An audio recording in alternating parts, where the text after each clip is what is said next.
पक्षीराज बाज, जिसे हम ईगल या शाहीन भी कहते हैं, जिस उम्र में बाकी परिंदों के बच्चे चिचियाना सीखते हैं, उस उम्र में एक मादा बाज अपने चूजों को पंजे में दबोचकर सबसे ऊंचा उड़ जाती है।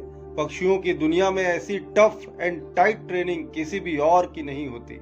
मादा बाज अपने चूजे को लेकर लगभग 12 किलोमीटर ऊपर ले जाती है, जितने ऊपर अमूमन जहाज उड़ता है, और वह दूरी तय करने में मादा बाज 7 से 9 मिनट का समय लेती है। यहाँ से शुरू होती है उस नन्हे चूजे की कठिन परीक्षा। उसे अब यहाँ बताया जाता है कि तू किस लिए पैदा हुआ है, तेरी दुनिया क्या है, तेरी ऊंचाई क्या है, और फिर मादा बाज उसे अपने पंजों से छोड़ देती है। धरती की ओर ऊपर से नीचे आते वक्त लगभग 2 किलोमीटर उस चूजे को आभास ही नहीं होता कि उसके साथ क्या हो रहा है। 7 किलोमीटर के अंतराल के आने के बाद उस चूजे के पंख जो कंजाइन से जकड़े होते हैं वह खुलने लगते हैं। लगभग 9 किलोमीटर आने के बाद उनके पंख पूरे खुल जाते हैं। यह जीवन का पहला दौर होता है जब बाज का बच्चा पंख फड़फड़ाता है।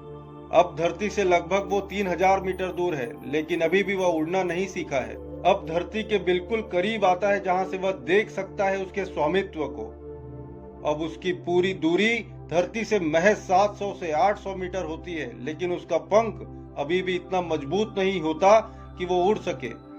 धरती से लगभग 400 से 500 मीटर की दूरी पर उसे अब लगता है कि उसके जीवन की शायद ये अंतिम यात्रा है।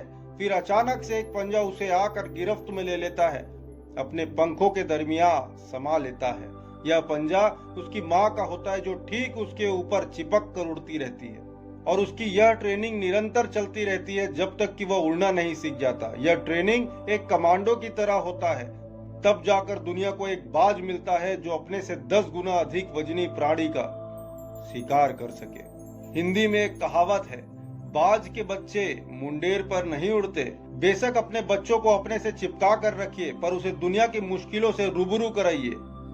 उन्हें लड़ना सिखाइए, बिना आवश्यकता के भी संघर्ष करना सिखाइए। ये टीवी, ये मोबाइल, ये ऑनलाइन गेम्स, कहीं ये सब मिलकर आपके बच्चों को बॉयलर मुर्गा ना बना दे, जिसके पास मजबूत टांगे तो होती है पर वो चल नहीं सकता, वजनदार पंख तो होता है पर उड़ नहीं सकता। गमले के पौधे और जंगल के पौधे में बहुत फर्क होता है। तो आइए देखते हैं बाज के जीवन से जुड़े हुए 4 अद्भुत ऐसी चीजें जो यदि कोई अपना ले तो उसे बड़ा होने से कोई नहीं रोक सकता। पहला, बाज आसमान में बहुत ऊंचाई पर अकेले ही उड़ता है। वो आसमान का राजा कहलाता है। वे अपने लिए उच्च मानक निर्धारित करता है।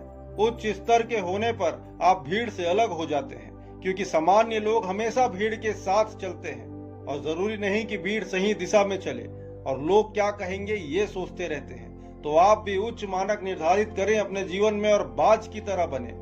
जब किसी बाज के पीठ पर कोई कौवा बैठ जाता है तो वो उसे हटाता नहीं है, वो अपनी ऊंचाइयां नापता चला जाता है। जैसे जैसे वो आसमान की ऊंचाई पर पहुंचते रहता है, ऑक्सीजन की कमी पाकर और खुद में घबराहट महसूस करके वो कौवा नीचे आ जाता है। तो आप भी अपने जीवन में उच्च मानक निर्धारित करिए। दूसरा, बाज का भोजन मांस होता है। वो कभी भी किसी मरे हुए जानवर का मांस नहीं खाता, हमेशा खुद का शिकार किया हुआ ही मांस खाता है। इसमें हमें ये शिक्षा मिलती है कि जीवन में निरंतर काम करते रहना चाहिए, किसी के भरोसे नहीं बैठ जाना चाहिए, कभी भी चीजों को टालम टोल प्रोक्रेस्टिनेट नहीं करना चाहिए, और अपने भाग्य के भरोसे नहीं बैठना चाहिए। दिन रात मेहनत करना चाहिए, अपना एक लक्ष्य निर्धारित करके खुद को झोंक देना चाहिए। तीसरी चीज, बाज में एक बहुत ही मजबूत दूरदृष्टि है। वह लगभग 5 किलोमीटर की दूरी से शिकार पर ध्यान केंद्रित करने और उसे मारने की क्षमता रखता है। इससे ये पाठ मिलता है कि हमें छोटी सोच नहीं रखनी चाहिए, हमेशा दूर की सोचनी चाहिए। मौजूदा हालात, मौजूदा परिस्थितियों में घबराकर फंस के नहीं रहना है, दूरदृष्टि रखना है और लगे रहना है, डटे रहना है। सफलता जरूर मिलेगी, मंजिल जरूर आएगा। चौथी और सबसे महत्वपूर्ण बात यह है कि बाज नामक पक्षी लगभग 70 वर्ष जीता है, परंतु अपने जीवन के 40वें वर्ष में आते आते उसे एक बहुत महत्वपूर्ण निर्णय लेना पड़ता है। उस अवस्था में उसके शरीर के 3 प्रमुख अंग निष्प्रभाव हो जाते हैं। पहला, पंजे लंबे और लचीले हो जाते हैं, जिससे शिकार पर पकड़ बनाना मुश्किल होने लगता है। दूसरा, चोंच आगे की ओर मुड़ जाता है और भोजन में कठिनाई उत्पन्न होने लगता है।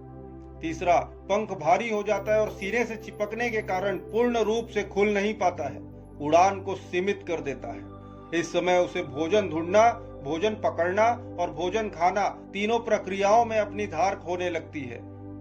फिर उसके पास तीन ही विकल्प बचते हैं, या तो देह त्याग दे, या तो अपनी प्रवृत्ति छोड़ दे और गिद्ध की तरह तैयार भोजन पर निर्वाह करे, या फिर स्वयं को पुनर्स्थापित करे आकाश के एकाधिपति के रूप में। जहां पहले दो विकल्प सरल और त्वरित हैं, वहीं अंत में बचा हुआ तीसरा विकल्प लंबा और अत्यंत पीड़ादायी रास्ता होता है। लेकिन बात चुनता है वो तीसरा रास्ता और स्वयं को पुनर्स्थापित करता है।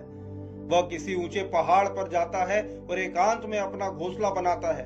तब स्वयं को पुनर्स्थापित करने की प्रक्रिया प्रारंभ होती है। सबसे पहले वह अपनी चोंच चट्टान पर मार मार कर तोड़ देता है।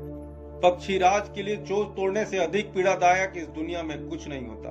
कुछ समय वह प्रतीक्षा करता है चोंच के पुनः उग आने का। उसके बाद वह अपनी पंजे भी उसी प्रकार से तोड़ देता है और प्रतीक्षा करता है पंजों के पुनः उग आने का। नई चोंच और नए पंजे आने के बाद वह अपने भारी पंखों को एक एक करके नोच निकालता है और प्रतीक्षा करता है पंखों के पुनः उग आने का। 150 दिन की पीड़ा और प्रतीक्षा के बाद मिलती है भव्य और ऊंची उड़ान पहले जैसी। इस पुनर्स्थापना के बाद फिर से वह 30 साल और ऊर्जा, सम्मान तथा गरिमा के साथ जीता है। इसी प्रकार आजकल कोविड-19 कोरोना की भयंकर महामारी से वैश्विक स्तर पर तबाही से मानव जीवन को खतरा उत्पन्न हो गया है, जिससे लाखों लोगों की जान चली गई है और लाखों संक्रमित हो चुके हैं। ऐसी भयावह परिस्थिति में इंसान की इच्छा शक्ति, आत्मशक्ति, सक्रियता और कल्पना सभी निर्मल पड़ चुके हैं। अतः हमें भी आवश्यकता है पक्षीराज बात से सीख लेने की। भूतकाल में जकड़े अस्तित्व के भारीपन को त्याग कल्पना की उन्मुक्त उड़ान भरने की। 150 दिन ना सही परंतु 60 दिन ही बिताए जाए, तभी मानव जीवन पुनः पुनर्स्थापित हो पाएगा। सरकार व प्रशासन के नियमों का, निर्देश का पालन सुनिश्चित कर भौतिक दूरी रखकर हर 2 घंटे बाद नियमित साबुन से हाथ धोकर, मुंह को रुमाल या मास्क से ढककर इत्यादि का पालन करना चाहिए। कुछ समय हिम्मत, जज्बे, जोश व जुनून के साथ बिताया जाए स्वयं को पुनर्स्थापित करने में। साथ ही अपने व अपनों के लिए कठोर व दृढ़ निर्णय लेना पक्षीराज बाज के निर्णय की तरह। तभी कोरोना हारेगा और भारत जीतेगा। मैं अखिल देवांगन। जय हिंद, जय भारत।